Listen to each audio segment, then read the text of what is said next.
السلام عليكم ورحمة الله وبركاته.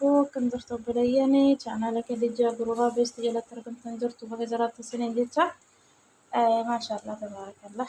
كانت سمت صبرين مشوي قديزرا أكامل تكو جدمو يوتيوب كي يجلا جرا كان عندنا سنة تربسي سجرا أكامل تكو ممرن اللي أكامل تكا درسين باسنا أكامل تقاراتي ساكتنا كان عندنا سنة تربسي سجرا كان عندنا يجلا. Akkasumallee argitanii bunni godhee akkamitti dhiqee loomiidhaa fi haliidhaan sirriitti dhiqee aannutu nyaadhe amma garuu ani simaka nyaachuun jaaladhu garuu tu nyaadhee nan nyaadha baay'ee xarratti godhee jechaadha. Akkasitti kun oomishuu godhee bareechee jaa'iza godhee jira isiniin jedha. Argitanii iddoo kanatti amma almuneemiin jala jira. Kun immoo waraqa zibda jedhama.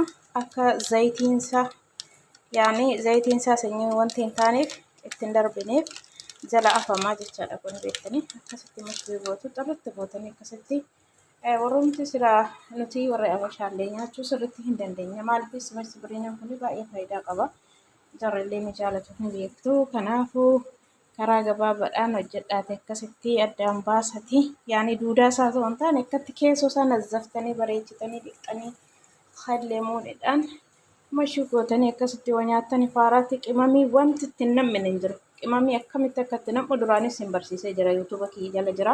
Akkaataa isin akka itti hojjetan jedhee jalatti waan inni hojjedhee jiru achi jalaa ilaaluu ni dandeessu jechaadha.